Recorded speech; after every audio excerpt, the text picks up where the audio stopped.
Once again, welcome to the Perceptional. Plug in now as we welcome your host, Dr. James Denito.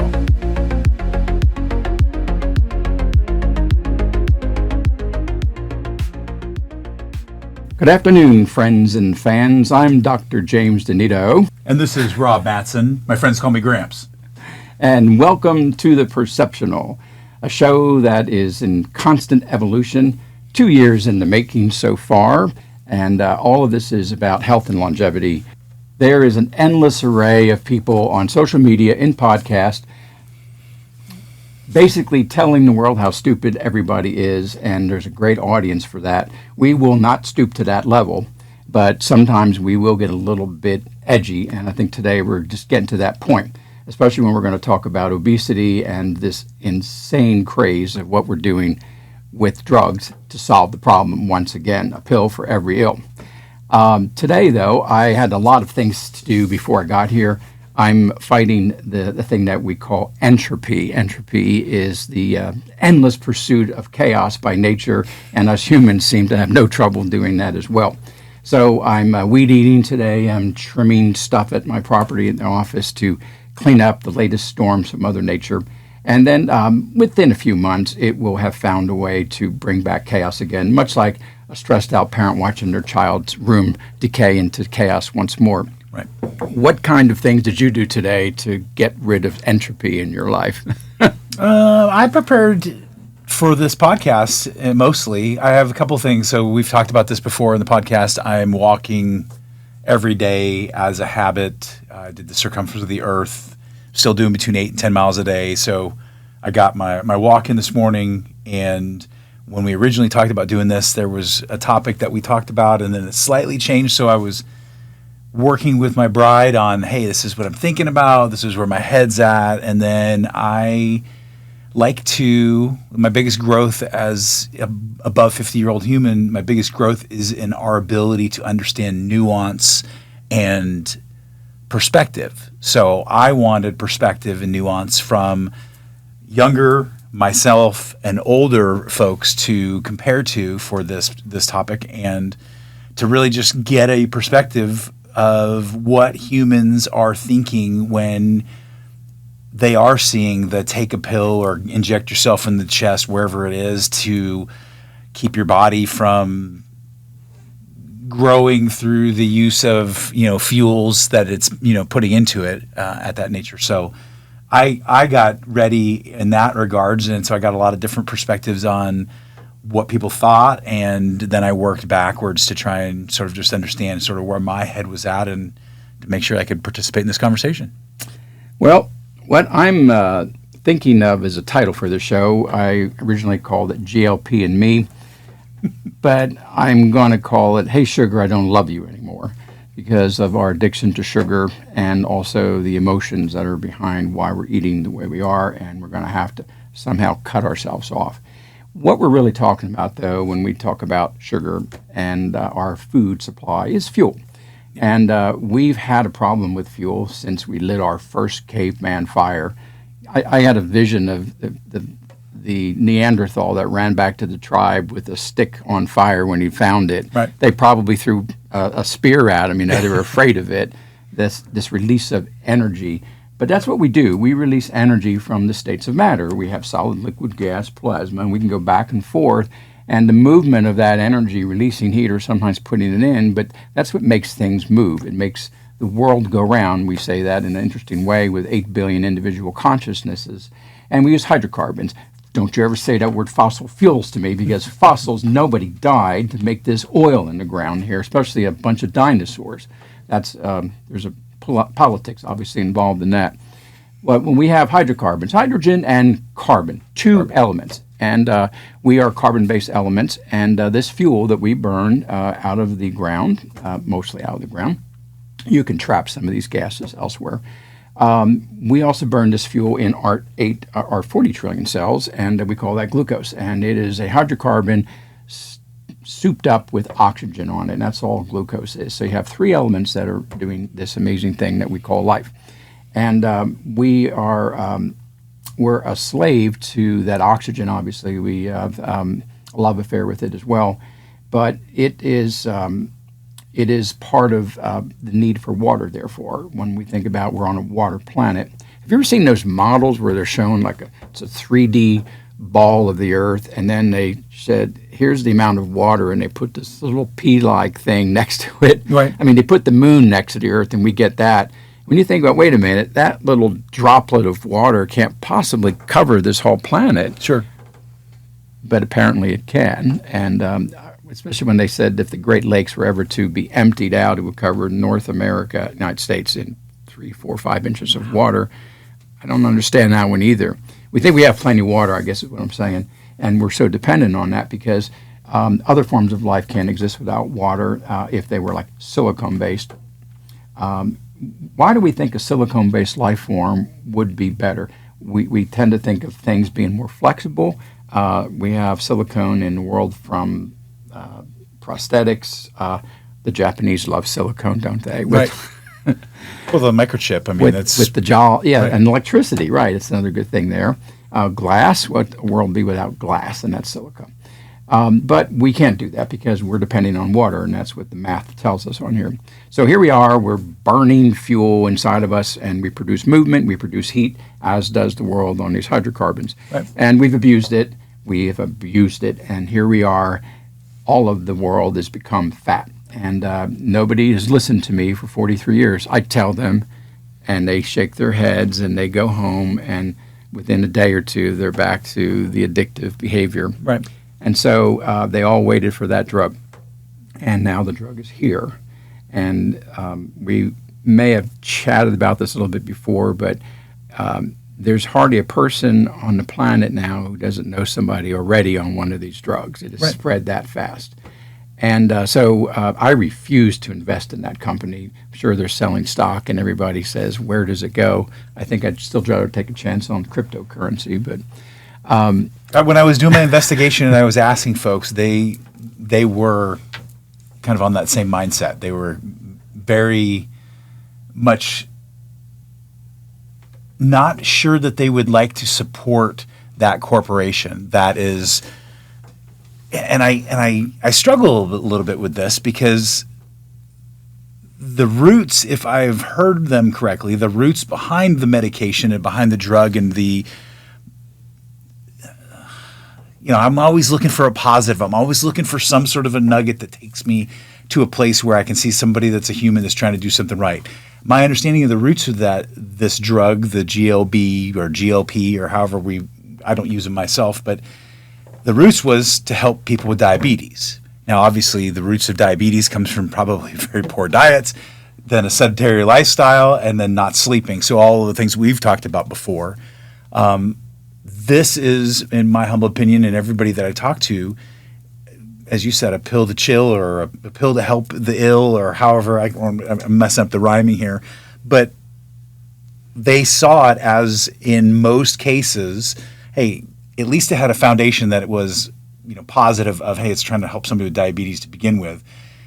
The thing that I've seen or the way that I've taken it and seen, at least when I'm strolling through a small town in the middle of America and there's a sign out in front of the local store that says, we can do the injections here for you.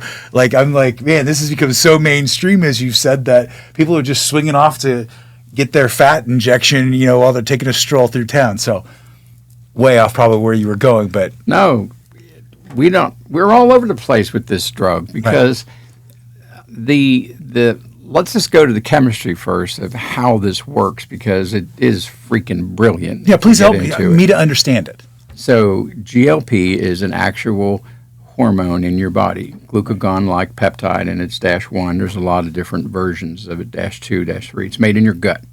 And when that is going up, it will... It says to several different systems, hey, I need you to do this. One of those is make more insulin. So therefore, it wants your sugar to go down. So they built the drug that creates an interference to the ability to make glucagon go up.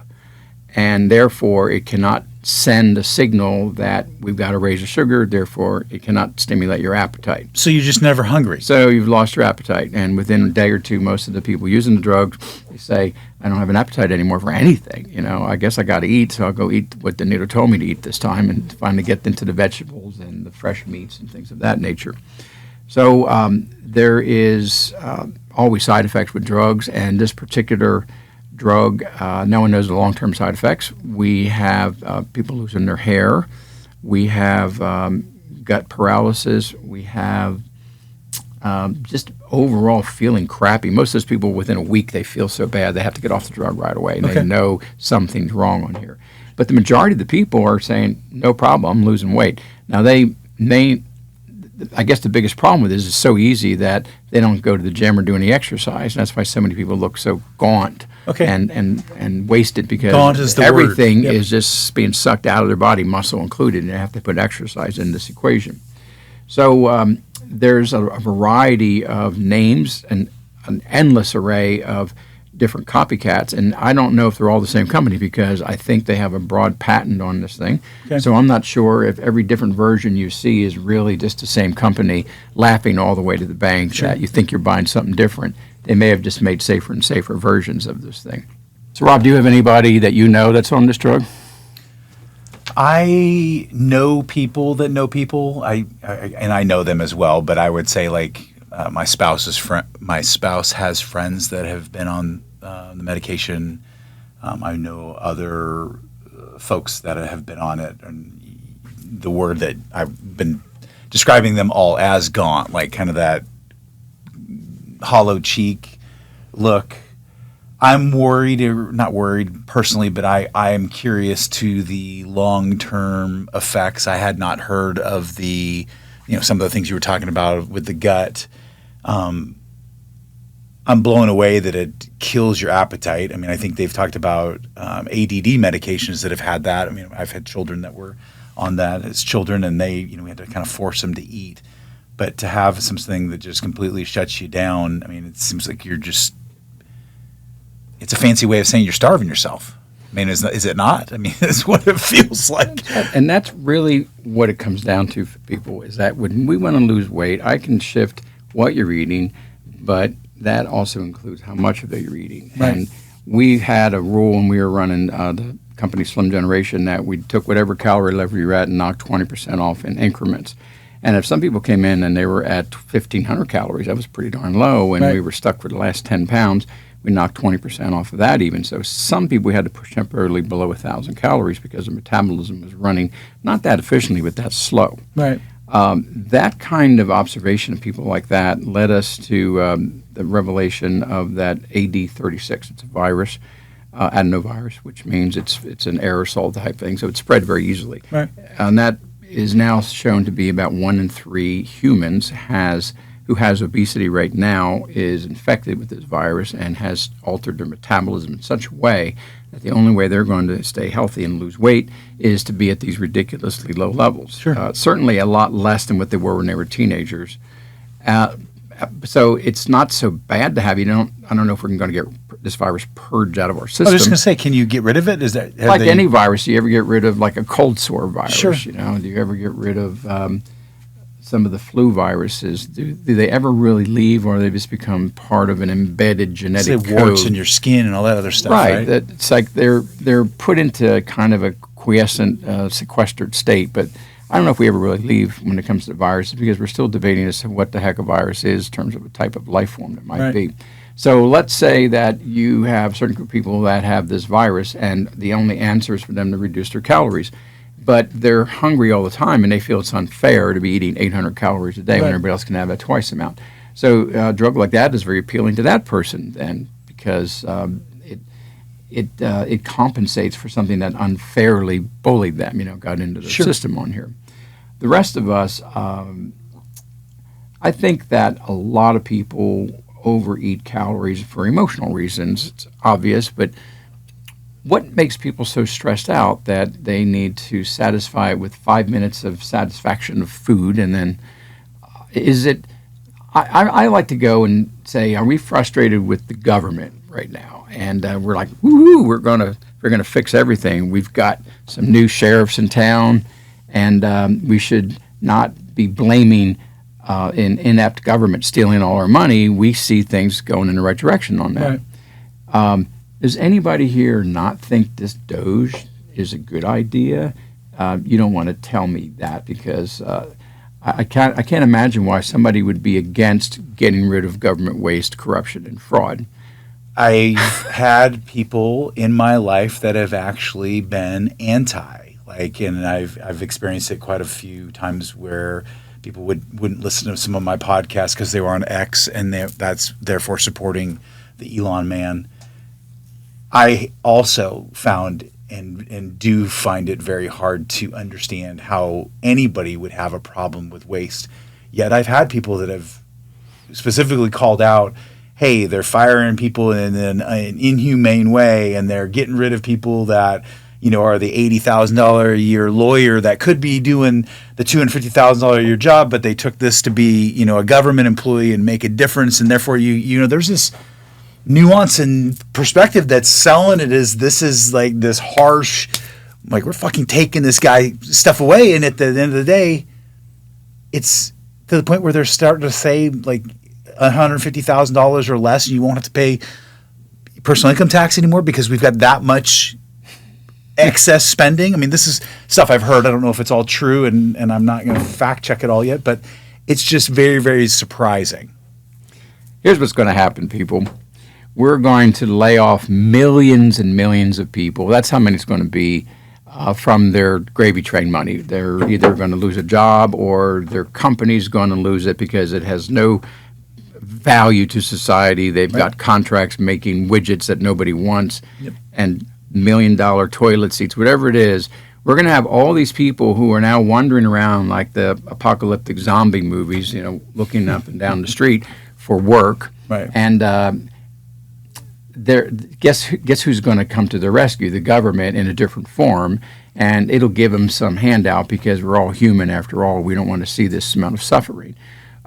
We see a certain amount of suffering. We call that people in jail, criminals. We call that the homeless people, and that doesn't even add up to 5% of the population. But you could double or triple that if we start cleaning up waste, because that's the only reason we've had so much of employment. We just don't have enough to go around, folks. And every year there's less of that to go around because that's what technology is doing. It's. Do you buy into universal basic income? Is that an area that you've? It's going to be the stepping stone to get rid of the money system altogether. I agree. There has to be a point where there's no more jobs for most people at all. Therefore, there's not going to be really a need for money, but there's going to have to be still something. So that's probably what's going to happen. So some governments are already doing some of that. I think European countries, a couple of them are giving out that money. And so instead of giving it to a select bunch of people and say you get $80,000 for, I saw one story, somebody was being paid to go into the Pentagon building and water 4 plants a year, and was getting $75,000 a year to water 4 plants. So we can't take this. I'm going to become a water boy. We can't take this anymore. So when we say we could give $10,000 a year to 7 or 8 people to do basically nothing like you're doing, and let that money come back in a more balanced manner to society. So it's just about where the cash flow is going, because there's an interesting analogy about an economic system. I've studied a lot of books on money, where it's coming from, why we need money, debt-based money systems. And in the end, a perfect analogy is to human blood. And I could have all the blood in me and die because the movement of the blood stopped. Right. So we need a certain movement, but we need to be moving uniformly through the body. Sure. And so we could temporarily stop that with sleeping in a cockeyed position. You wake up, your arm is numb, to tourniquets, to amputations. But ultimately, redistribution of the wealth is redistribution of the blood flow to a more fair, equitable way. Sure. And we agreed that some parts of the body have to have more blood than others, the brain certainly. So certain sectors of society would deserve a little more blood, a little more money. Those that have more risk, those that have more education and hard to find skills to make stuff work, trade technology. So ultimately, that's really what we're going to do here. We're going to redistribute the wealth. We're taking off tourniquets. We're cutting off unnecessary parasites that have drawn on the system. And we still have a certain unit of blood now that we've become accustomed to, a volume of money, and we're going to redistribute it and its velocity throughout the system here. So it should work. Along the way, though, all those parasites are not going to be happy. They're going to squirm and wiggle and make you feel miserable. He's that way. I don't know if I've read his autobiography, or it's not an autobiography, it's a biography on him. And he is known, especially in his car business, he's known that he will reduce and cut until he knows he's gone too far, and then he'll add back in. I mean, that's his MO. So I expect the tourniquet to go, to continue. I expect all of it to go to a point where it's like, okay, we need that system back, or we need that piece back, and he'll pull that back in. But yes, back to the original point, I'm blown away that anybody that I live on the same street with would be offended by the fact that we've found, put whatever word you want, cheat, funnel money off to your buddy or your friends. I mean, whatever. We've found they're doing studies on why does this rat do whatever. And some of it, I think there's probably some legitimate science behind it, and at the same time, most of it feels like it's literally just smoke and mirrors, and or what you described, which is they had to feed the monkey. Like, they've had to put so many people on. The government is the largest employer now. They've had to put so many people on to keep this thing going that we're just at a point where it was like, okay, we just can't do this anymore. I mean, I watched the debt calculator, and it's going by so fast you can't even see like 3 or 4 decimals anymore, right? I mean, it's constantly spinning. So. Mm-hmm. Now, here's what's interesting about this. If we're talking about the flow of money, it's a form of energy as well, because in that money, in us, the blood is sugar. And when we feel that we're not getting our fair share, the unfairness of life, we'll just go try and put some more fuel in us, more money in us, and that asset is sugar, and it's easy to get. Right. And, of course, there's a price to pay for that when it comes to let's just say the short-term and long-term consequences of it. I have a feeling, though, that the biggest problem we have with why we are not disciplined, we know what we're supposed to do, in spite of how bad we may say the world is, we know that if we don't behave this way, we will have a shorter, more miserable life. Everybody understands that. And when I was doing suicide counseling, to start my practice long ago, folks, I had to come up with a definition of what is suicide, because it was in the place I was working, it was an abrupt thing. I'm going to end my life right now. Sure. And it was violent usually, or sometimes quiet with drugs. But there was other forms of suicide where someone could starve themselves to death over a few months, and they would, with the intention of killing themselves, and people would feel a little more sorry for you that way. And what about going the opposite way with the fork, and if you eat yourself to death and die of obesity and a heart attack in 30, 40 years, we seem to be more and more okay the longer it takes to kill ourselves off. But the old saying out of India, one of the philosophies was, man does not die, he kills himself. And ultimately then, if we say that we are all dying not because we reach a programmed endpoint, but because we have a disease along the way that snuffs us out, and we put a name on it.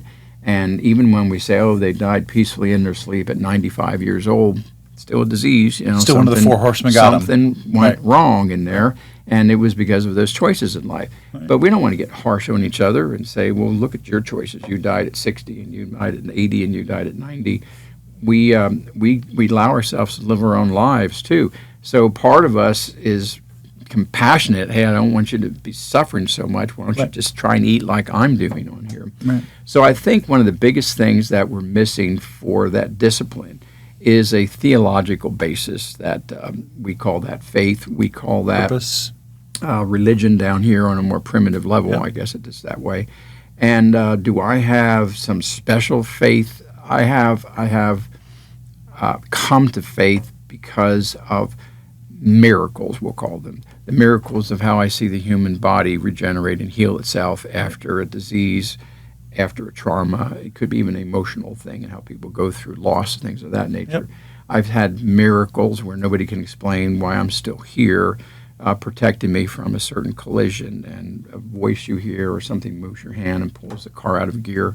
And so those things give you the faith that just one thing says there's something bigger beyond this that is put this together. And then we say, thank God, because that just means I don't have to worry about this anymore. Do you have many people in your circles, especially your kids and family, that are lacking faith that concerns you? Are they atheistic, or are they kind of just agnostic where I'm not sure what's going on? I have a mixture. I don't know if I would quantify any. I'm in a. Hi, Annie. I am in a blended marriage. We have 7 kids together. We have some children that are extremely religious. School, church every week, participate in counseling and youth groups and things of that nature. Others that I think do have a form of faith and sense of purpose, but maybe don't go to church all the time. But I do see that most of the children in my life have some connection to what I call the ether. The piece that pulls it all together. I'll tell a quick little story. I was at Chick-fil-A 2 days ago, and I was eating, and a gal came up to me, and she's like, "I'd like to pray." Wait a minute, you actually went inside? Yes, I ate inside. Yeah, no, People I do. still do that. The car window. It's funny you say that. We were talking. You know about why? that. Because you were trying to avoid someone dumping hot coffee on your genitals. No, it was good. So I go inside. I like to be around people. I think we are, that's what is missing in this world. But I had a lady come up and she asked if she could pray for me, and she said that she could see my aura and that I was going to do something positive in my life. And it was really, it warmed to my heart. But it was kind of funny because another gal had been praying with another person, and when she came over, she's like, "No, that's not who I was telling you. This is who I was telling you." So they had scoped me out and come over, and it just wanted to let me know that they could see the aura, and that's, I don't know where I was going with this. My memory kind of kicks into it. I'm having visions of did she look like Mother Teresa, or maybe the Oracle from the Matrix movie? More that, a little bit more of that, and it's funny. I was watching the Matrix thing, and one of the scenes where he's like, she's like, "Would you like a piece of candy?" And he's like, "Why are you asking me that? You already know the answer to the question." And it did feel a little bit like that in this situation, but it was, I don't know. It was nice, and it was just a reminder that we are all here. I don't know if there's a hive mind or whatever the right way to describe it, but we are here, and I think there is a calming effect of that sense of purpose, or whatever once you've connected up to it. But I think a lot of people are searching for that. So we're coming to how we're getting our faith, and do you think that, especially with family, that people that you think have faith in something, they take a little better care of themselves, or not much of a correlation there? I would say for sure correlation. I think, with my kids and their kids, my grandkids watching me walk and watching sort of the exercise side, most of the kids all have a regiment from CrossFit to bar or yoga or some sort of a modality to do hard things. So they're driven that direction. As I said, attend church. The kids watch those activities and actions and replicate it. And I think that came out of growing up and being part of that time. Now, do I see the same level of that into my grandchildren?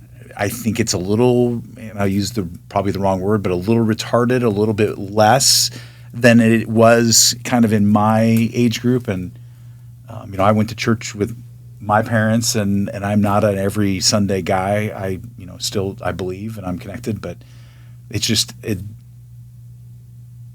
it's I'm trying to remember what your original question was on the kids. They seem like they have that internal fire themselves. Okay, I've an answer in my question in my own mind as well. I think about some of the people of faith that wear the cloth to come in. I've had my share of ministers, pastors, Sure. Different things. And a lot of them are there they want to be healthier. They're doing some of my stuff, but they're not as healthy. I don't want to judge them that I would think they would be, that they have that. And they would say, well, look, if you had to go to as many funerals as I have or weddings and stuff where there's always food. And I would say, but if wasn't even thinking about the food aspect of it. That's interesting. You talk about you would think those of the cloth would be a little bit more in tune, what have you. The biggest shock of my life, one of the biggest traumas I remember as a kid, was seeing the first time I saw a doctor light up a cigarette. I was like, what is he doing? Like this doesn't make any sense. Like this is so counterproductive. So knowing those folks, and as I said, I didn't think of the food side of it, but knowing what they see and who and how they deal with, you would think they'd take better care of themselves. We can put this theological construct in a lot of different perspectives. One of them would be the Constitution of the United States. In God we trust was built. Many of the framers said that this thing only works as long as you have a populace of faith and believes in something higher than them, because that is the ultimate checks and balances for behavior. And as we saw more and more people drifting from faith, our government had to become bigger to fill in that godly role, but it also put people in that government who said, look what I can get away with now because I'm the keeper of the crypt here, and right. The abuse of it began. And the second thing would be the disconnect to the soul of why that's wrong, as our moral values decayed as well. People didn't feel guilty, no shame that they were going to make somebody else work harder to give them a little spot at the trough here, the free outlet. So I don't know why faith is so hard for people to get. Religion seems to have a hard time in a gentle way. Religion's always been forceful and in a sense of the punishment phase. Right. You're going to hell, and let's show you how bad that is. That would motivate people to have faith more than the reward of heaven in there. But now the powerful religions that are butting head to head, especially Islam, it sounds so good in terms of what they want. But then when you start seeing the punishment that you can't do this, you can't do that, and if you do, off comes the head, off comes the hand. And so you're motivated in a more intense stick manner, right. In that way. Now we're asking our government, well, if you're going to be our overlord, we need some stronger punishment here. We're catching these people, but there's no teeth to the law. Right. We don't want to see someone in jail who stole millions of dollars of people of their savings through some kind of crime. We want to see them put to death. These are life-changing things. We got to start making some examples here, and that's why. What was the place in Rome? The Colosseum? Should we bring the Colosseum back? Is that a good way with lions and, hey, if you do this, this is what we're going to do to you on the weekend? I mean, is that too harsh? We could put them in the ring of the World Federation Wrestling show with McMahon and let them be tossed around instead of these wrestlers, instead of the lions. We'll feed them to those people in there. That'd be interesting. See, we're just going crazy at this point, trying to say, how can we finally see some justice? Because there's so much injustice here. Yep. Everybody's stolen our money. Most of us know that more than half of everything we make, probably 2/3, is going to some form of tax, which means it's going into some government entity. And then out of that, 2/3 of that is stolen from us because it's not needed, or it's outright stolen by criminals who figured out how to vet the system. Right. And all we can do right now, all we're doing is peeking under the sheets and beginning to show you how bad all of this really is. We're finally in a counter-revolution angry enough to do this. And what we are now doing is it's going to get pretty ugly. I'm just telling everybody, if you think that you're going to keep stealing my money and making me work till I'm 100 to keep up feeding your lazy ass It's not going to happen, and there will be hell to pay. We're saying to everybody right now, just like people burning the Tesla cars, it's like we're going to prosecute you a minimum of 20 years in jail. If you want to be a terrorist, we're going to say you can't get away with crime anymore, because we've reached this point where the criminal was the victim. And I was afraid in Texas even that if I have a gun next to my bed, of course, and but now you're like, well, you better be careful if you shoot someone in your room, because you might be sued by his family that you violated his rights. And you're just like, this is insane. You get it's like so California, angry. you can't even prosecute somebody that steals. Like, it's like $1,200 before they can even come after you. If it's less than $1,200, you just leave the store. Like, it makes no sense at all. Have you seen the movie Idiocracy? Yeah, long ago. I'll need probably to see that again. We have to put the fear of God back in people, and the only way to do it is through the fear of the government first, because that's your God right now. Everybody's let them be that.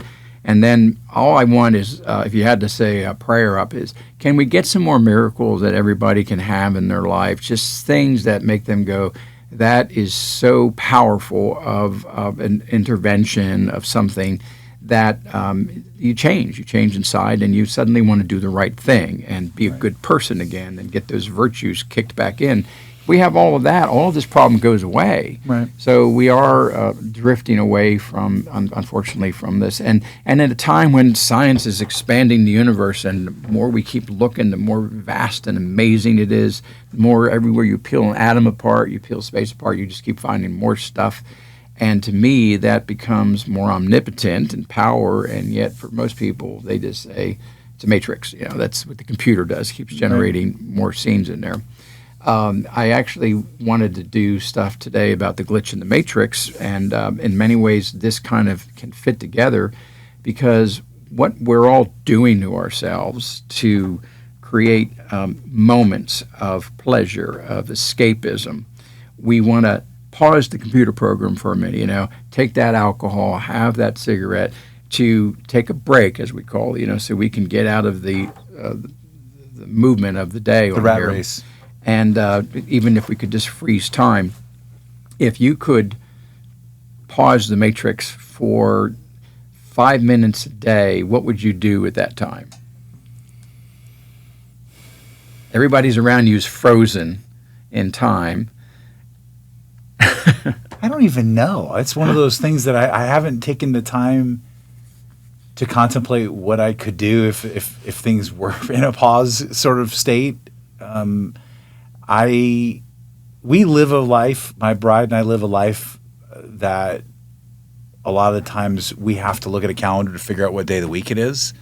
We've got lives together, lives separate. We have purpose. We have grandchildren. We have, a family together, and yet we do find our times to get out, and I do it through my walking. I've shared a lot, get out there, and I don't know that I'm pausing the matrix, but I'm muting it a little bit just to sort of get in my own head for that deal. And I think I like to get centered. I like to, maybe shed a couple of tears. I'm one of those guys, I cry most days of the week, just I can get a trigger song or something that'll help me to get in and find and we've all got that stuff built up in there. Something happened, we didn't get rid of it, and I can just kind of feel letting go. And it's not like I'm even in a situation where I'm like, like I'm embarrassed, I'm crying. It's like I'm almost like proud. It's like I'm letting that steam off. So I think the original question is, if you had 5 minutes, you could pause, and everybody was saying, I think I would still do the same thing. It just take a few minutes to center myself, make sure that I do, realize that in a world where nothing matters, that every single decision matters, and that that's what I would do. How about you? It was a trick question, because people already do this all the time. It's called yoga. It's called Tai Chi. Okay. They pull themselves out. You can do this in front of them. They're not there right now. Right. Or they go. I love the Hispanic culture around here. These hardworking Mexicans will go put their head on the concrete curb stop and take a siesta, you know, and they leave the matrix for that moment, and they come back and they get that refreshness. And I'm getting old enough; I might need a nap soon. I don't know. I'm getting hopefully past that point. But gosh, I just had a recollection of a movie I saw. This guy, he was troubled. He was working in a grocery store as a stalker, and what he did when he found with his mind he could pause the matrix. He'd be in the store and he would just take all the women's clothes off of them, and I didn't know that was an option. Can we go back? Just kidding. And he would paint them, and so there they were. They were in the middle of picking off something, and he would have all their clothes unveiled and creating art with them. And then he would put all their clothes back on, and they didn't know that he did paintings of them that way. He wanted them to pose for him, and that was his escape from the matrix. So there's all kind of little ways you can do that little time gap on there, but I think that's what the call to prayer might even be when you think about that in Islam, is just to remind you that you're visiting down in this thing here. But man, we have got so much work to do to get our faith back as a foundation, because we're out of control with this energy of ours, this thing called sugar. And the reason I'm bringing this connection to religion is that we just passed Valentine's Day, and sugar was the dominant gift that people gave. Chocolate or expressing love. And when we see how sugar became a celebration at anniversaries, weddings, etc., even to celebrate, we got through dinner and have some dessert on the way out the door. It's a reward system, and we call love to each other. Hey, honey. Hey, sugar. Hey, sweet pie. You know, all those words like that are reflecting that. And we say love, therefore, can be equated with sweetness and sugar. But God is love, and God's created love and is the source of it. Therefore, if God is love and love is sugar, God must want us to have sugar. I love math, but I'm not really sure how that works. That's where we have to have faith in a way where we bring out something here that creates this disconnect on this thing. There's always a shortcut on that. Now here's something else that's more fascinating, and that is the connection to global warming, global cooling, and our usage of sugar as a fuel. They say the planet is going one way or another, depending on what day of the week it is, so they call it climate change. And what they're talking about is the temperature, though, ultimately. In 1 degree, and we're all doomed going either way. And it is a seesaw, and we have more extreme winters and more extreme summers. And I always tell people through my other podcasts, we better hope we're going to global warming. You don't want to go to that cold model, because we're actually kind of there already, since there's still ice on the poles at Greenland, that we're still never really out of an ice age yet. Right. But if we think about how burning fuel is going to raise the temperature of the Earth, creating through basically a failed model, but let's say the carbon dioxide is a byproduct of that, and that's what we make as a byproduct too, carbon dioxide. Isn't that interesting?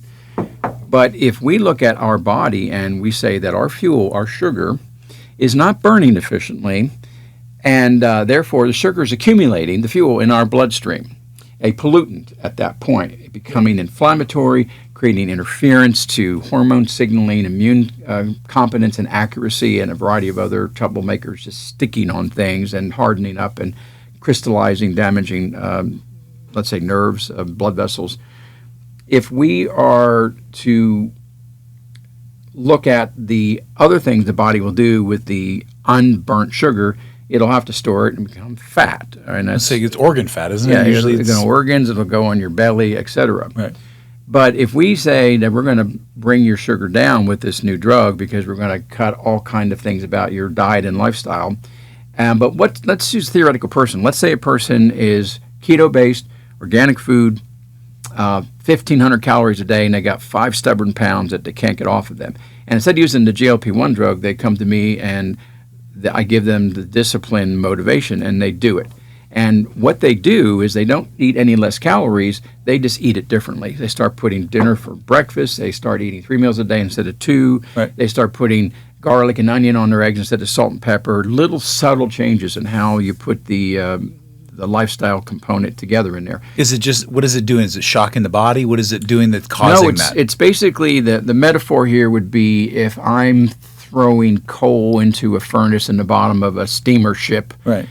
If I throw it in too much, I can choke the fire out, and if I don't put it in fast enough, it goes the other way too. Sure. So there's a pace, and then the captain may demand a hotter fire, so you throw it in at that time intentionally. So how we are throwing the fuel in from our reservoirs, our stored fat, our gut fuel, that kind of pace is what we're really changing when we talk about lifestyle. We're just stoking it differently. Okay. So what will happen is the person will say, wow, I changed those things, but you told me, and my fasting sugars went down from 100, which was a good number. Now they're down to 75. And now the last few pounds went off, but now they have no pain anymore. Now their blood pressure is normal. All these little things from getting a little bit of sugar out of the way. But the thing that's really interesting is where did that sugar go? It was burnt as heat, as energy. That person had the energy so their immune system could do a better job. They had the energy so they can walk around, think better, etc., go to the gym. So therefore, if you say that the lower we make people's sugars go, the higher your core temperature is going to go. Because humans are getting colder. We've had studies showing, because medical doctors love to stick a thermometer in you. Right. And they have all kind of data, and the data set's been analyzed by AI, and they found that over 100 years only already, we've dropped 1 whole degree as far as the human race's core temperatures. Bottom line is that we're getting colder because our fuels are getting less and less efficiently burnt, and they're creating a byproduct in us that is part of our ill health. So if we therefore burn our fuel more aggressively, we're going to get hotter, and that's a good thing. That's why it's good for global warming, because if we burn our fuels efficiently, the planet should rise and we get all this damn ice melted, and we'll finally have the Shangri-La that we really need. It'll be like paradise on here. Plants will grow big again. We could bring the dinosaurs back to be enough food to feed them on here. So we lose New York and Miami. Nobody cares. You know, we can put I Greenland love all the people that are in back Miami, New York. But put Greenland back to work, Antarctica. There's a tremendous evidence that those underneath all that ice, there's green stuff down there. So they will come back. And so this planet, and therefore will release more water, because after all, we just started out saying how little water there really was on this planet, and we need to access all that frozen stuff. And so they're telling you, lying to you, that the ocean's rising is going to be a bad thing. We're all going to drown, and that's the total opposite of it. Even if they show you maps, and I've seen them, the government has them, somehow they have a time machine, and they show you that the water goes so high it splits the United States up to Mississippi into 2 main parts. You may see parts that are much lower, like Norwegian areas. Sorry, you're gone. You're already living below sea level, right? But so many other places are opened up that the arable land on the planet actually increases. Interesting. We just have to move around and find that surface area on here. Okay. So when I had that aha moment that I want us to be warmer, and this burning fuel, a combustion mechanism, why would I'm part of an ecosystem, a part of this planet, why would I not want my planet be warmer then? Because they're telling me I don't want that, but I haven't found anything that the authorities have been right about at all. Right. Especially a medical doctor. So if I'm hearing you right, to mirror back, the body raises the temperature in a fever to kill off bad diseases, to do things to help the body be better. You're saying you would like the planet to have a little bit of a fever. Yeah. So the temperature comes up and it kills off. Right. Okay. 1 degree, that's all we need. We need our 1 degree back, and the Earth needs 1 degree up. That's all. We're not asking for a lot. No. And by the way, we have now so much satellite data, and you can imagine trying to take the temperature of the planet, what that would entail accurately. Forget these little weather stations all the way around and relying on someone who doesn't have a bias. You got all these satellites now, and they just point lasers down. They could take the temperature below 10 feet below the surface of the water, see what that is. They can take it at the top of Mount Everest. The billions of data points per day are being calculated in, and so they've gone and analyzed all of those. And guess what, people? In the last 10 years, not one fraction of a degree of budge of the average. Imagine all that data to come up with one number, and here's the temperature this year of planet Earth, and that number has stayed the same for the last 10 years that we looked at it. So the planet's pretty stable. And so maybe it was warmer or colder in the past. The evidence is it was. Certainly it had to have been if we've been through major ice ages on there. So we don't expect anything in the long run to be that stable. But for now, because the narrative has been run around your hair on fire, we're rapidly going to hell. Right. I just rewatched, at least I started it, the movie, I forgot the name of it already, the daytime, not the daytime. I know which one you're talking about. Where there's this big weather phenomenon. There's Dennis Quaid in there. The flash freeze people? Yeah, everybody flash froze because the coldness of space came down. Yep. And that's got cold. There's so much beyond your grasp of reality that just picture all the sci-fi movies that threw you outside the spaceship. You could hold up a while there without the oxygen, but they're right of how fast you would just turn into solid, Right. Just like dipping something down in the liquid nitrogen, and that's not even as cold as outer space is, how fast that freezes, right? Yep. And that's what happened in this movie, and so we're that close to that type of temperature variation on here, which leads us to an interesting thing on temperature and the matrix. I asked myself long ago, why the hell is space so cold in the first place? If we're meant to be part of this universe and there's... and the sun's out there. Yeah. Right? There's no atmosphere, so shouldn't you be warm out there? Anyway, sorry. Lots of suns, right? Yeah. The more we keep looking, when basically what they tell you is that every star you see in the sky is basically a galaxy, and then you got to zoom in on those, and so by the time we're past the trillions now when it comes to just numbers of suns that we suspect are out there, and then how many planets are around each one of those. Yeah, so why is it cold?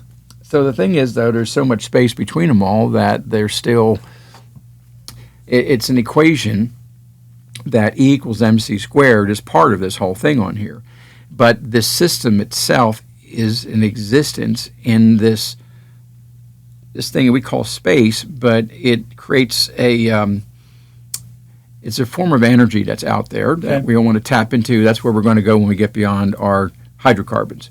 We're going to tap into that ether energy, that 0 point energy, that vacuum point energy, different points of name on it. But the thing is that energy is only stable and holds together at that temperature. And that allows the electrical connections that are in the fourth state of matter, plasma, to string it all together. So when we look at how each of the galaxies is fit together, there's threads of energy that are plasma strands, but they're electrical strands because plasma is electrical energy. The solar wind is electrical. Yep. So now, if the electrical universe and everything that comes into existence is built on a foundation that runs at absolute zero, which is the coldness of space, we have decided to build a computer that can do things that step outside of our reality. It's called the quantum computer. Okay. And it only runs at absolute zero. We have to put those chips down at that temperature. So the computer may be no bigger than this box here, but the room that's necessary around it to keep that chip that cold. At that cold, you have what we call superconduction. That means that the flow of information, electrons, through wires, through any circuit, the flow of even photons runs to point A to B without resistance. So there's no resistance. Superconduction is there's no resistance, therefore it's instantaneous almost. Okay. And therefore quantum has to be instantaneous. There's no time for the speed of light things to go in. You got to get faster than that. Right. Got to be there at the same time. And that's why a quantum computer says there's zeros and ones in your world, but we're able, and it has to be one or the other, Right. we can be both at the same time. So that made me think, Rob, are we in a matrix just from that alone, that if the universe is running at that low temperature, the way we are constructing a computer to create our own matrix, our own video games that are the most real, is that a scary thing to make that discovery that, holy crap, they're both really cold? Well, I'm just wondering, the atmosphere, or I was going to say the what's the word I'm looking for? The climate that you have to create to run this. Is it stable? Is it? I mean, it just. Talking about the atmosphere? Yeah, making a computer that you said is running at zero. I'm starting to think when you were doing that, I'm starting to think, okay, well, it's not solder. It's not gonna have anything that's gonna have the ability to add resistance into it. So starting to think about that, and yeah, should have just thought more before I started talking. Yes, it makes it feel more ant farm instead of Matrix, trying to come up with a way that maybe somebody else can, appreciate what it is. But it does feel like we're, in this glass case, and that, things are very choreographed. Truman Show, be one from the movie Jim Carrey. Yep. And TV. yet that's still so limited. I entertain myself mostly with flat earth people who keep insisting with various examples of, even especially when it gets to rockets, and they try and show you that they're not in the Navy. getting up there. I went around the Earth a couple times by boat. I never saw an edge. I mean, the water seemed like it just continued to keep going. What I think the flat earth people are discovering, if there's anything that makes them go, this doesn't seem like what you think it is that they may be finding a different way of just saying that this is a computer simulation as well. Okay. That's really where I'll give them credit, where when they come up with something that I usually can't explain. Like one guy I was talking, because we just sent the Dragon spacecraft up to get the stranded astronauts, right? After 90 days or something. And he's like, now wait a minute, people. If this spacecraft is traveling at 17,500 miles an hour, and they're only 254 miles up, why did it take them 27 hours to get there?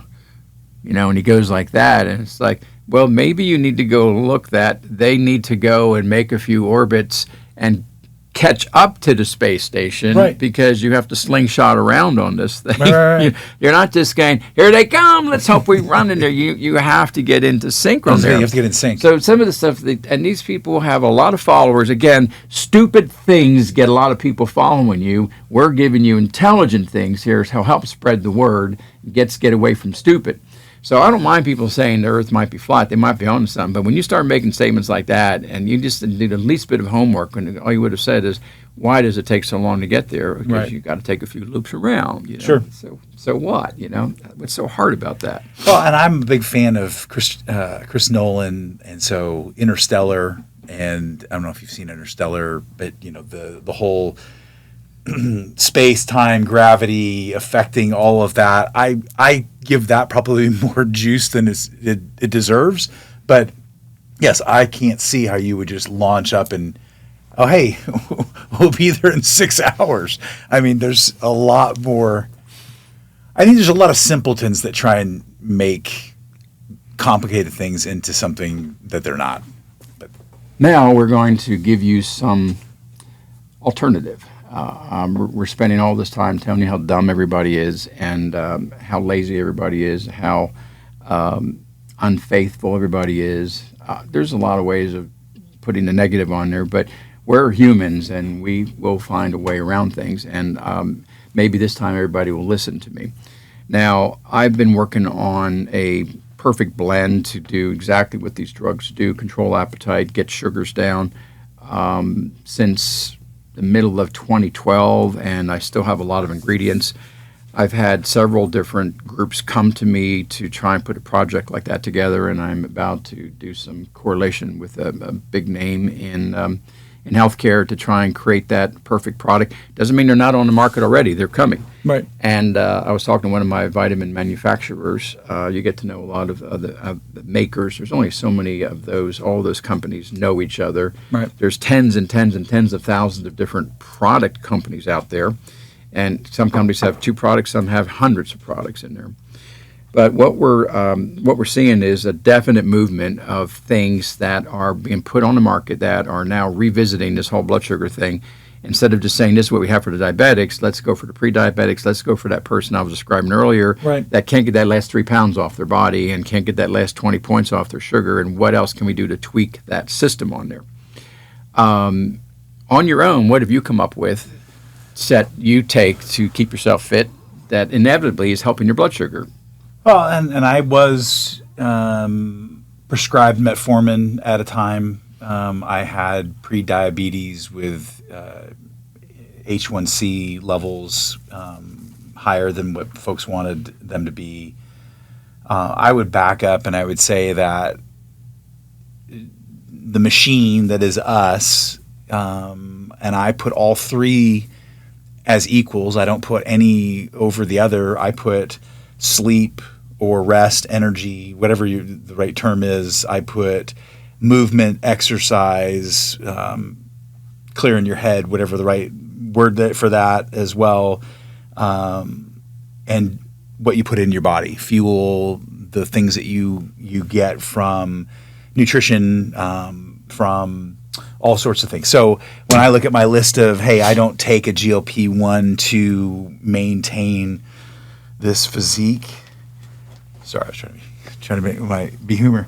I look at things like melatonin. So I take melatonin to sleep to give me an excess ability to get to sleep quickly, to get as much REM and deep sleep as possible in the appropriate order and the appropriate time.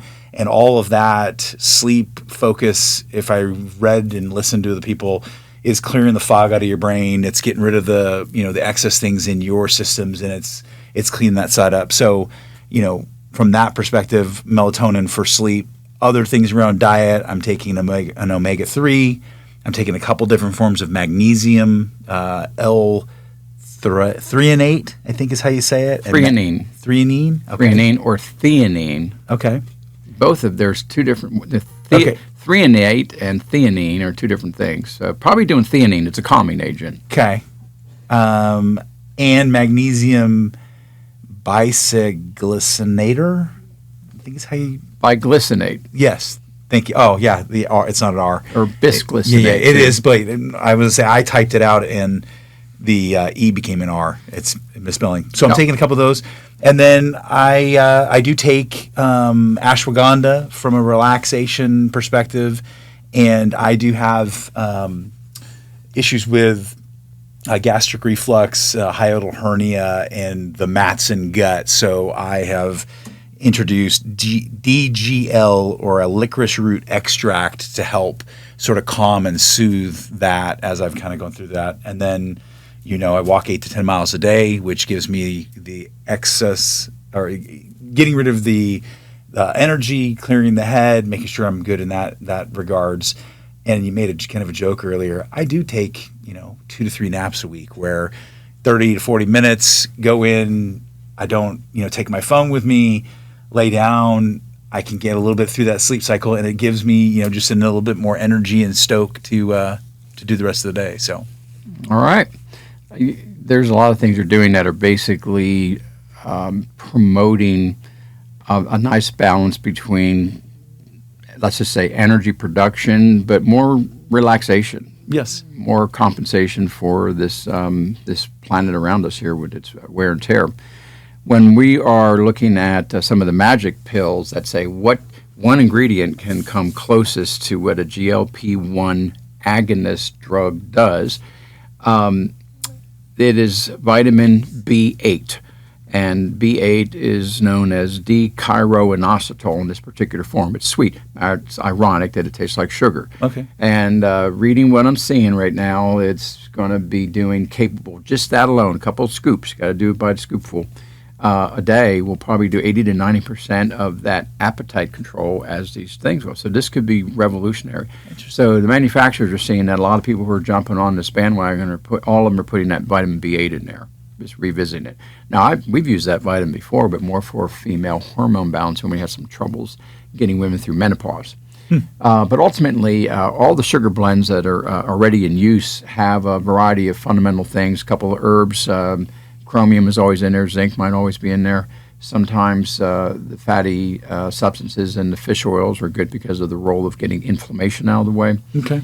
But I am taking pure zinc as well, and that is power the mitochondria. Am I doing that right? Is that why you're taking it for?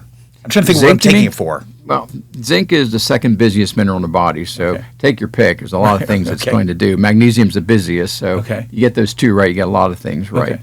I think the biggest thing men benefit from with zinc is male health, prostate function.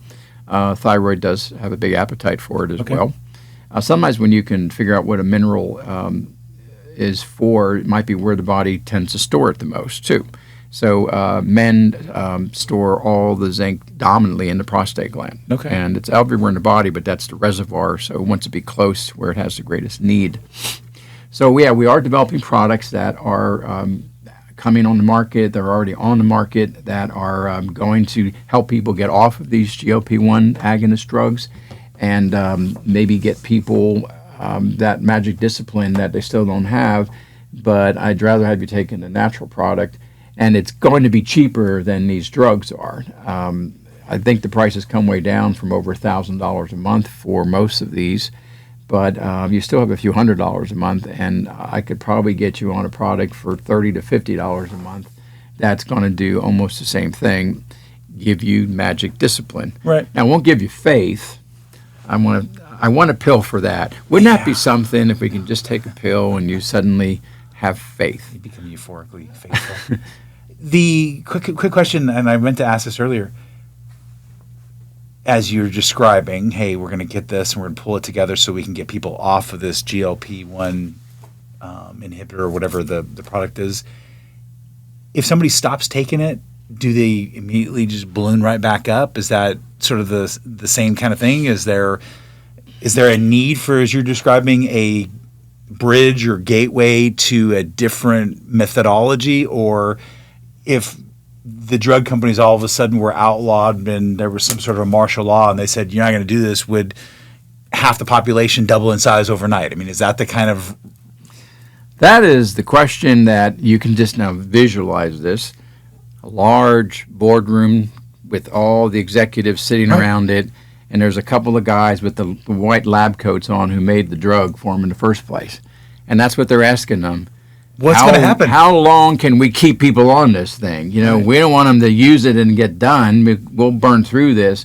We need as many people addicted to this or needing this drug as possible, and that's what is going to happen, because I've had patients already use it successfully and then get off of it and keep the momentum. It's just discipline. Yeah. They don't have some horrible withdrawal like going off opioids or something. They can do it. Okay, so and there is a look path. at me. I've learned how to eat differently because I was zombied out.